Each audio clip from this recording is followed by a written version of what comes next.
Hello one and all, it's Mickey. Now about that change list for XCOM Series 3. Now some of these changes might sound a bit arbitrary, but I've made this list so whenever there's a new update, not there'll be many left, I know exactly what to do. The first change, simply enough, is add the console. It can be found in the Long War download section. The next is add Eclipse's, aka Spasmo Jones, gender and race aware custom name list mod. This mod allows a custom name list to be able to choose what gender and race a soldier should be when given a name. So no more transgender soldiers of misfortune. Sorry guys. And if you want to join the XCOM project and be added to the name list, let me know.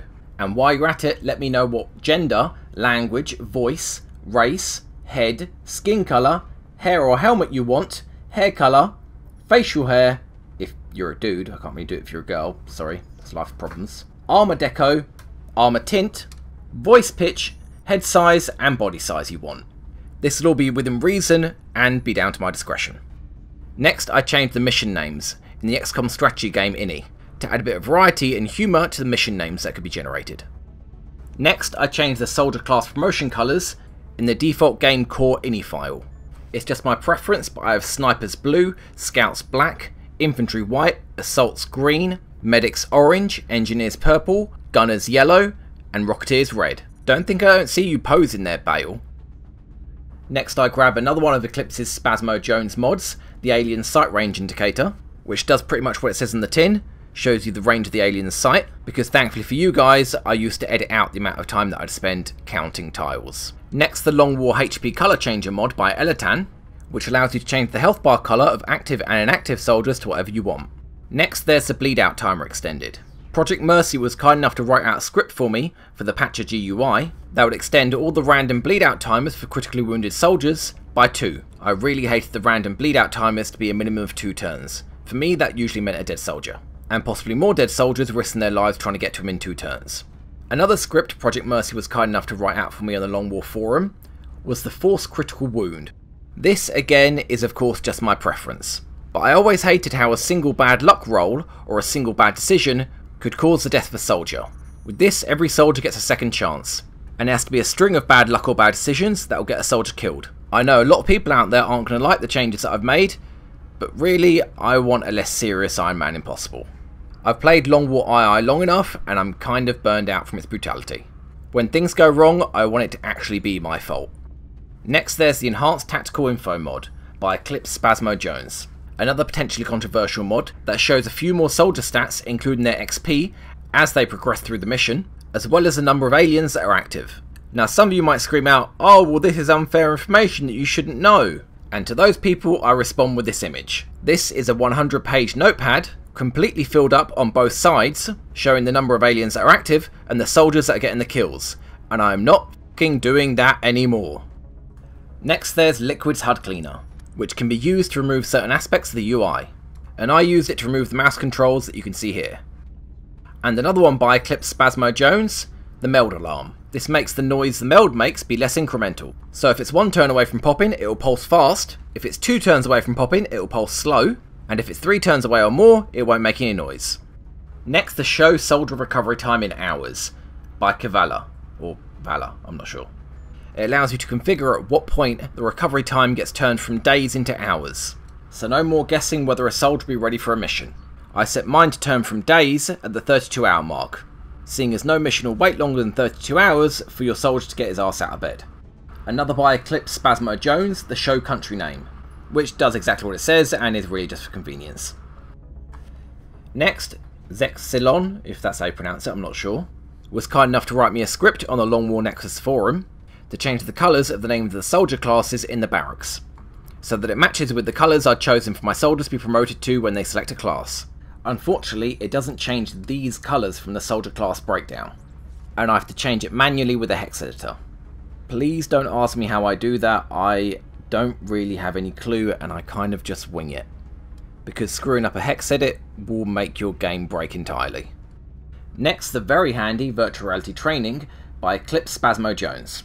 Any soldier below corporal, and it can be edited to whatever you want, will gain 1 XP per day that passes while they're not fatigued or injured, per officer school training upgrade that you've purchased. So if you've purchased 5 OTS upgrades, then they'll receive 6 XP per day, including the one they get by default without the officer training school. So no longer will rookies sit around the barracks waiting to never be used. So they might do, I don't know, maybe train? They are supposed to be the best. Rookie's the best. Then there's Patrick Carlock the Plumber by Eclipse Spasmo Jones. This will allow you to get the engineer Sergeant Carlock after you've rescued him, as you would with Annette, Zang, or in Long War, The Dawn. And another by Eclipse Spasmo Jones, the Enhanced Soldier Customization mod. Because honestly, who wouldn't want to field this squad? And the last by Eclipse Spasmo Jones, the Exalt Scan Reminder, which will create an event in the Geoscape reminding you to scan for Exalt, taking into account whether an Exalt mission failed, whether a previous scan didn't find any Exalt, and even Dynamic War. Next, the additional species in Hyperwave Relay by Amanciel. This mod finally makes the Hyperwave Relay useful again. It'll show you all the alien species on a mission and not just the first 7. So no more going on a mission without heat weapons, expecting not to find any mech, and then 3 mechtoids and a cyberdisk. Another mod by Manciel, the Alien Stats Exposed, which shows the aliens' aggressiveness, resources and tech level on the news ticker in the Situation Room. It won't remove the news headlines from around the world, but it'll put the alien stats first on the list of things to show.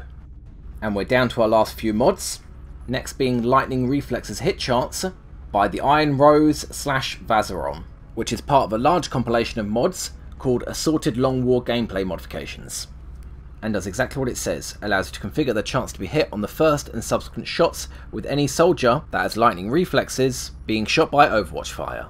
And I've configured it so that the first shot that would usually have a 90% penalty has a 95% chance to miss, and all subsequent shots, instead of a 70% penalty, an 85% penalty. And if and when the mod gets updated, I'll change the chameleon suit to make it 100% chance of missing the first shot and 95 on the rest. I hate how scouts become pointless in the late game.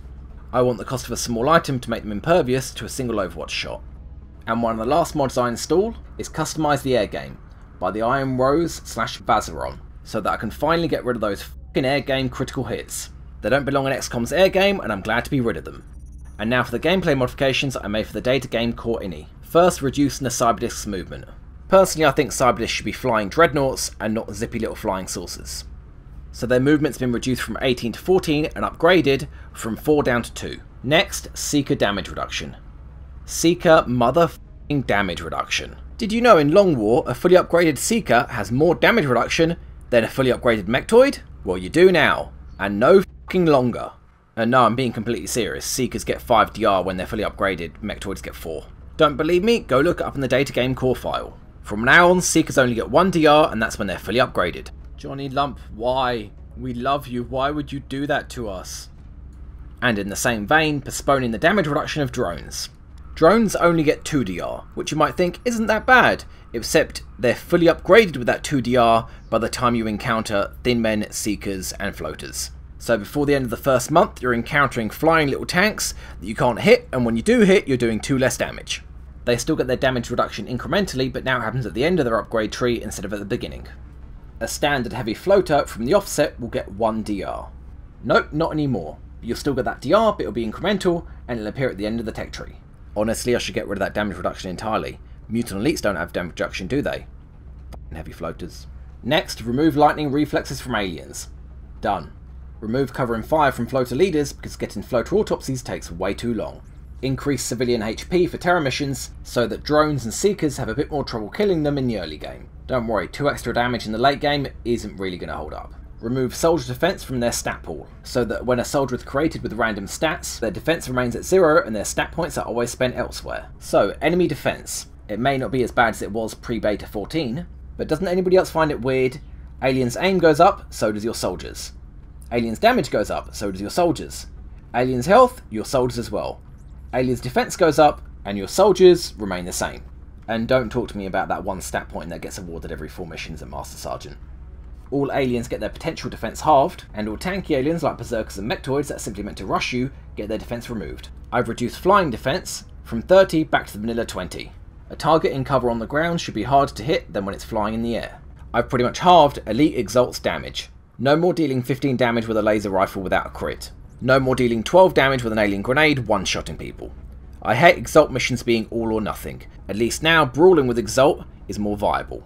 I reduce the damage of weaker aliens like sectoids, drones and seekers, so that in the late game when they're fully upgraded they're not hitting as hard as mutons. I've removed the in the zone critical hit penalty from the DGC, and I use the remove in the zone damage penalty from the Iron Rose Vazeron's assorted long war gameplay modifications.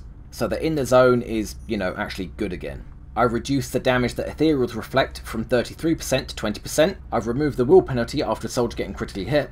Although if someone knows how to make it random, say between -5 will and +2, feel free to let me know, because it'd be awesome to have soldiers recover differently after being critically wounded. Sawed off shotgun range from 3 to 10, and its critical hit chance from 4 to 16.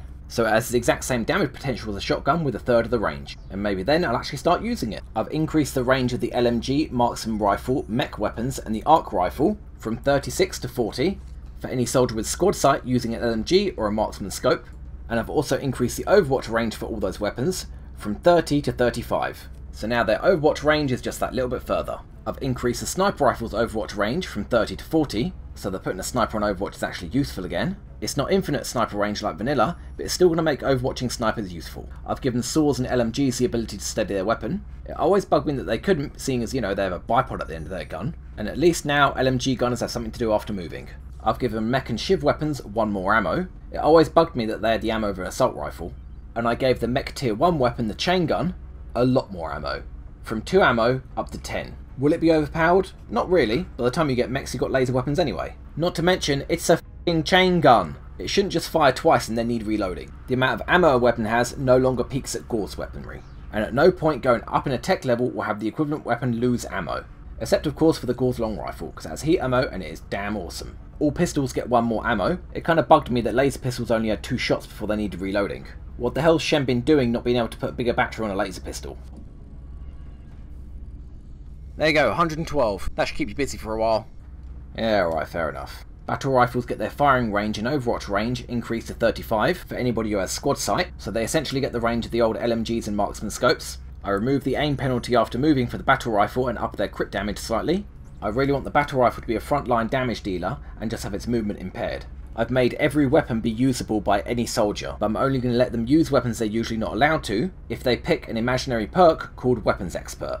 I am nowhere near good enough to make perks, so I'll add a perk in the perk pool of roulette that doesn't function anyway due to incompatibilities, and if a soldier picks that perk, I'll allow them to use any weapon. I've made battle scanners functional to any class again, because I didn't feel battle scanners were exploitative in any way, or at least I sure as hell didn't use it that way. Not that I'll get that far in the campaign, but I've reduced EMP damage from 6 to 1. You may not think 6 damage is much, but they're not affected by damage reduction, and if you chain 2 together, that's 12 damage already. That's enough to kill any and all drones or seekers supporting a mech. I've increased the size of the leaders slightly, just for fun. Doesn't affect gameplay, it's completely aesthetic. I installed the cover no longer applies on Overwatch to moving aliens, part of the escalation mod made by Wasteland, Ghost and Beagle, so that suppression flush and suppression flanking actually works. And from that same mod I installed parts of the strategy AI component, and I say parts because that's exactly what I did, and I have no idea if it will break my game somewhere down the line. I didn't want the alien deployments to be different, I just wanted the Shiv to be able to share the XP it would otherwise get with any soldiers that see it and the target it kills, so that Shivs are fun again as they don't leech XP. The little testing that I've done seems to have it work properly without any other complications. I made marksman scopes available to everyone, so that if a soldier wants to use up a small item slot to get extended range, they can. I made the rocket ammo small items available to everyone, so that if a soldier gets the fire rocket perk and I want to turn them into a rocketeer, I can. I installed the hit and run fix by Isaias, which should hopefully fix any bugs when a soldier gets both light 'em up and hit and run. I've drastically reduced the rebuild Shiv time, because I thought it was absurd that rebuilding a damaged Shiv took almost 3 times as long than building it from scratch. Now it takes 3/4 the time to rebuild it. I gave Sectopod leaders lock and load to make snipers with disabling shot less effective. I made the rocket launchers available to any class, as the fire rocket perk will be as well, so they'll actually, need to fire a rocket launcher with that perk. And for the last mods, I installed the voice packs Deadpool and Male and Female Shepherd from MJ Poland, and the TF2 Sniper, Heavy, Demo Man and Medic made by Grandy. And we're on the last 3 changes that you'll be seeing in Series 3. I've been watching Beagle's streams, and I highly agree with basic Shivs getting run and gun, and all soldiers, or at least medics, by default getting revive, and I'm currently trying to make it so alien reinforcements no longer prioritise trying to land into cover and flank you, though they will of course still be on Overwatch. And I did this by going to the XCOM Enemy Unknown folder, then the XCW folder, then XCOM Game, then Config, then opening the file Default Mutator Loader, then deleting the line R Tactical Mutators equals XCOM LZ Mutator, .XCOM Spawn Alien Mutator. The little testing I've done seems kind of buggy, so I wouldn't really recommend this one. If anyone has any better ideas, let me know. And lastly, I'll be giving soldiers to get a particular perk, Alien Pets, completely chosen at random, based on what aliens the squad has already encountered. And before anybody asks, I'll be using the console to cheat the aliens in. Feel free to recreate any of the edits I've made, at your own risk. If you make an error while editing in a file that has the words data and or core in it, you're gonna have a bad time. And as for any and all of the mods that I used, you'll find a link in the description below that will take you to the download section of the file, the Nexus Mods site. So if you want to join the XCOM project, let me know, and maybe I'll see you in Series 3. I think that about wraps it up, so keep your eyes peeled for things actually happening on my channel. Thanks for listening, and hopefully I'll see you all soon.